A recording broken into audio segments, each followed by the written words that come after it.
So I started watching the HBO documentary series, The Defiant Ones, about the careers and lives of Dr. Dre and Jimmy Iovine. And there's a couple things from the Dr. Dre one that I find really interesting. One, and I think this is kind of crucial, there's a scene where he's got the raw tracks to a Marvin Gaye song, and he's kind of doing his own mix of it, and the look on his face of getting to play with those tracks is sheer joy. Like, shrewd businessman, etc., whatever, but like that look on his face, like that's loving the work. And I think that's gonna be important in terms of what I'm going to talk about, which is, I think, the part of Dr. Dre that we can all not learn from or avoid. So if you're familiar with Dr. Dre, it's well documented. He's a perfectionist. He works his ass off, and he demands a lot from the people that he works with. I want to say, and I can't remember, but he has the unmaterialized LP Detox, of which I believe only 2 songs have ever been released. I Need a Doctor, and there was another one that I want to say was leaked with Eminem and 50 Cent, which was probably like in 2007 maybe, and that's it. He's been working on this record, it would appear, since 2003, 2004. And obviously he's done other stuff then, but he's been working on this record. Tons of tracks, tons of people have helped write it, tons of producers have helped work on it. At this point, no one says, oh, it's coming out next year anymore. It's dead. It's just a volume of probably incredible work that's not going to see the light of day until he dies or there's a break-in and someone steals his hard drives or something. So, but based on the things that I've read about it, it seems fair to say that there's at minimum 40 songs written for this record. I actually imagine that if you took the record and put it out in the sequence that the songs were written, you'd end up with this weird time capsule of rap music of the last 15 years. Like, you'd have who was big in 2004 and 5 at the beginning, and then who was big in 7, 8, 9, 10 coming through the middle, and then eventually you'd get to towards the end, and I'm sure you've got Kendrick Lamar and Schoolboy Q and whoever else on it.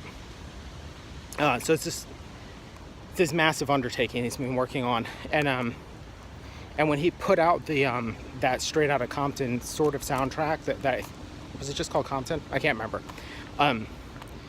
But he put out this surprise record, and then in interviews he pretty much said the Detox is most likely never coming out because he's such a perfectionist.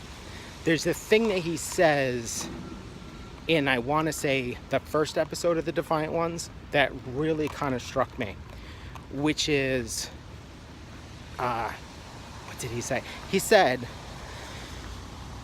the respect of my peers is one of my top priorities. That sounds really reasonable. I think that that's a recipe for potentially disaster. And I think it helps explain his solo records not materializing, despite the fact that it seems reasonable to say that he had been working on this record for long enough that he probably could have put out a 10-song project every 3 years.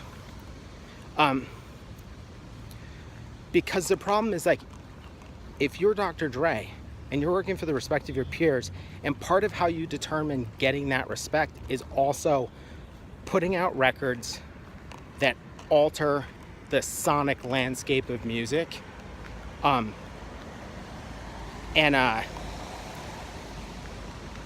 maybe like they break new ground.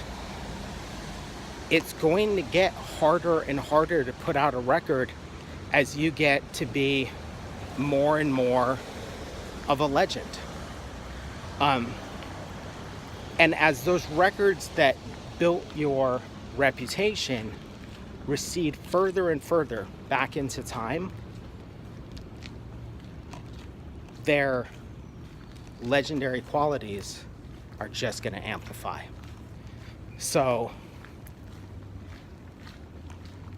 the Chronic 2001 is going to come up on what, a 20-year anniversary? Yeah, it's going to come up on a 20-year anniversary. You know, now it's really special.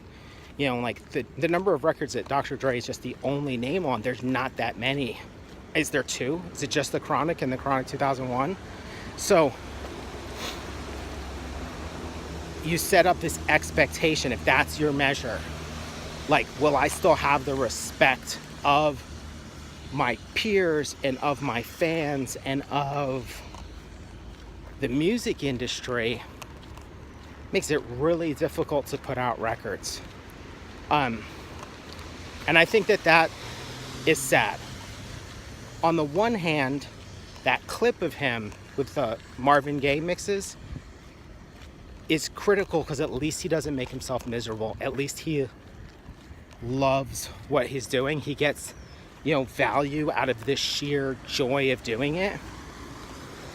But the longer you don't put something out, the harder it is to put out. The more you have time to judge it, the more your tastes change, the more your equipment changes.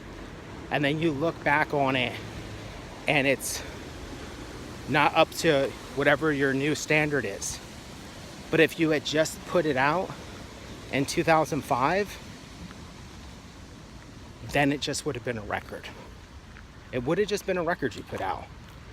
And the crazy thing is, like, you're Dr. Dre, you're like a notorious perfectionist.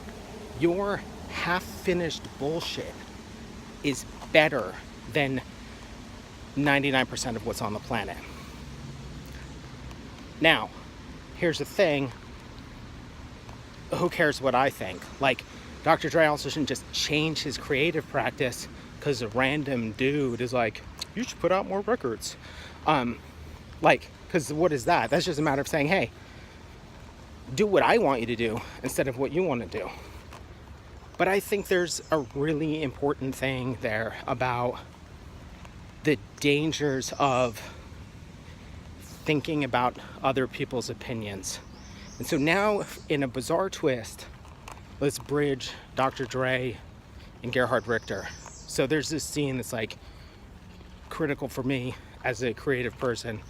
It's in the movie Gerhard Richter painting. There's two of them. They couple together. The filmmaker asks one of Richter's studio assistants about a painting and says, is it finished? Or do you think it's done? And he says something like, yeah, I'm going to reserve judgment. Because basically, like, nobody talks to Richter about his work. And at first it seems like maybe a little bit eccentric.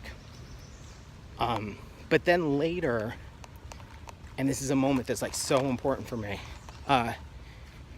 he's got these two paintings. He stopped working on them for a few weeks, see if they were done, and then he decided they weren't. He put them back in the studio and he paints one of them white. And his wife comes in and she says, it snowed over. She doesn't say, why'd you paint over it? She doesn't say, it's awesome. She doesn't say it sucks. She doesn't cast any judgment. She says the most matter-of-fact statement she could have. I suppose she could have said, oh, it's white now. And Richter has his other painting, and he's thinking about whether to paint that one white too. He says, you know, the challenge is like, do I paint them both white? And she doesn't do what I would have done at that moment in time. I would have gone through the pros and cons of painting the other one. And then I would have made a suggestion or offered a strategy for how to proceed. All she says is, well, yeah, maybe that's a sign that you need to put them away and see if they're done. Basically a neutral statement in a way to escape the conversation. She doesn't pass judgment. Why is this so important? Richter has set up his life and his the people around him, the context, to say, it's my work. What happens with it needs to be my decision. If you think it's great, cool. If you think it sucks, cool. It's none of my business what you think of my work. I kind of wish that Dr. Dre would remember that one of the other things he could be respected for is not giving a fuck about respect from his peers. You know, like, what if Dr. Dre developed like a bizarro new aesthetic sensibility? What if he just started listening to Death Grips and Old Company Flow? And he was like, you know, what if he listened to the Company Flow song Fire in Which You Burn, which is basically just a kick drum and a sitar sample? And what if he's like, this is what I'm doing now? And then he goes, and it's incredible, because chances are it would be incredible. But then he goes, will I lose respect to my peers? I just think if you work hard and you give a fuck, you're going to get the respect of your peers. And at the same time, if you don't, fuck them. It's like, there's a song on the new Self-Defense record. It's called Those Who Matter Don't Care. Meaning, the people that judge the stuff that you make, they don't matter anyway. You know, like if you're a musician, why the fuck would you care what Pitchfork thinks? Like, people who just regurgitate whatever the press release says. Like, you know, like what's the big one? The band Mets. Supposedly they sound like Drive Like Jehu. This is what every review of the second Mets record said. Oh, it sounds like Drive Like Jehu and Unwound.